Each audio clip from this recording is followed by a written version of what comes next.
We took a family vacation, 6 weeks ago, first part of September, and one of the duties of both Christy and Cheryl, our daughters, was to try to keep her out of the kitchen.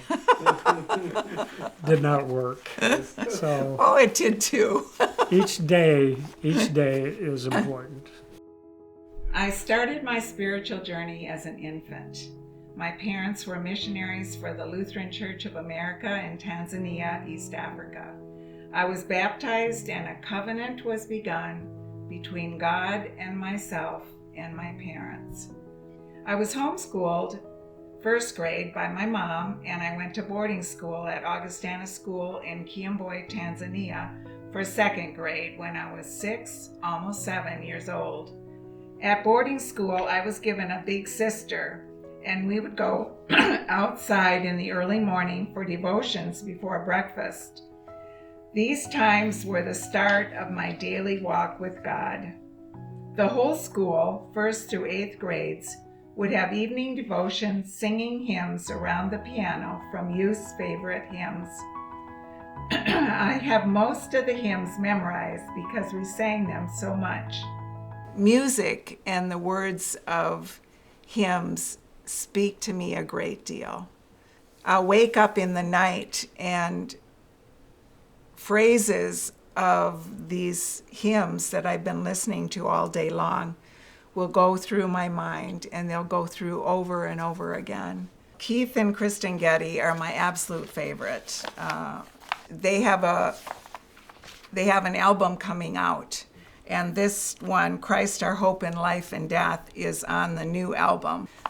Those words just jumped out at me, and there is so much through the hymn that is just so powerful.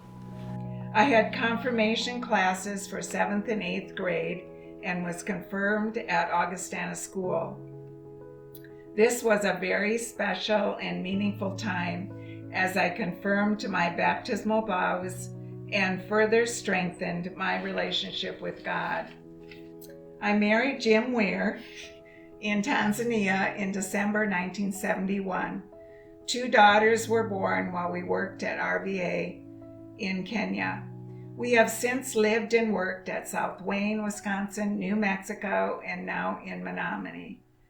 July 2017, I was diagnosed with ovarian cancer.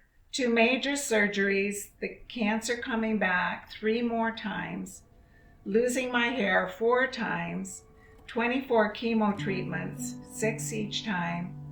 God has been faithful, and He has been with me each step of the way, with us.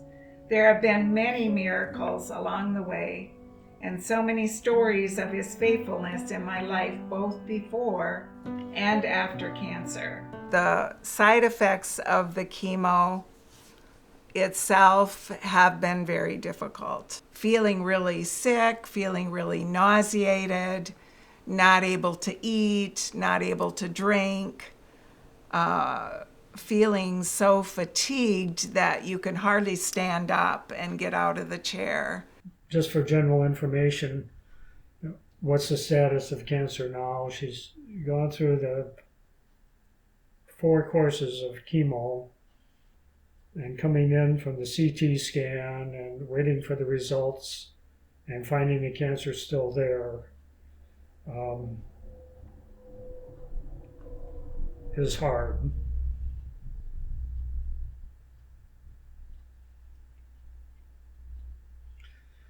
But each day is a gift. Isaiah 41:10 says, "Fear not, for I am with you. Be not dismayed, for I am your God. I will strengthen you. Yes, I will help you. I will uphold you with my righteous right hand." I don't want to leave my children and my family. My grandchildren fill my life to overflowing. I want to see my great-grandchildren. I treasure all the time that I have with family and friends here on earth.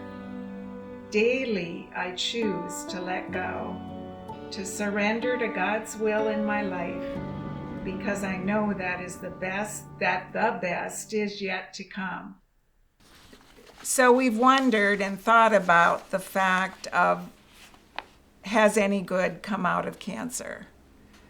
And the first thought that comes to mind, you never want to have to answer that question. You don't want cancer. But it's done a number of things in our lives that were unanticipated. Our family have become closer as we've become closer to extended family and friends, the church family, and many people all over the world are praying for us.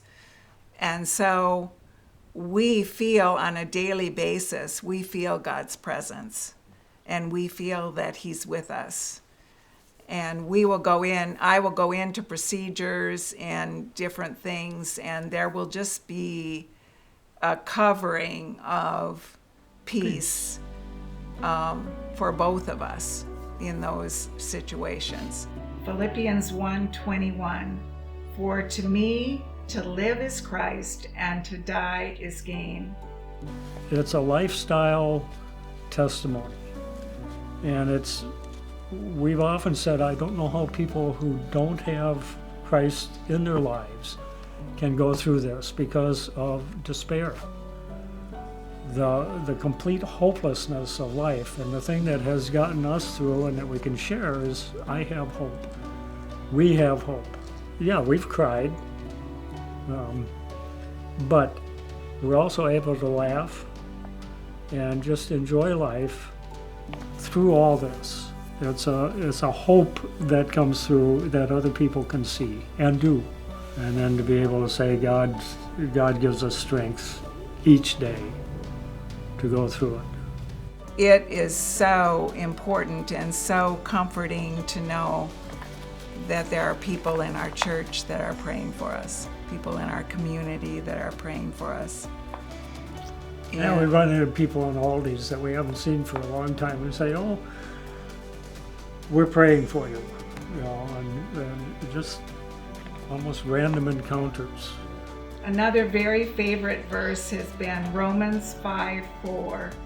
Not only that, but we also rejoice in our sufferings, because we know that suffering produces perseverance, perseverance character, and character hope. And hope does not disappoint us, because God has poured out His love into our hearts through His Holy Spirit, whom He has given us.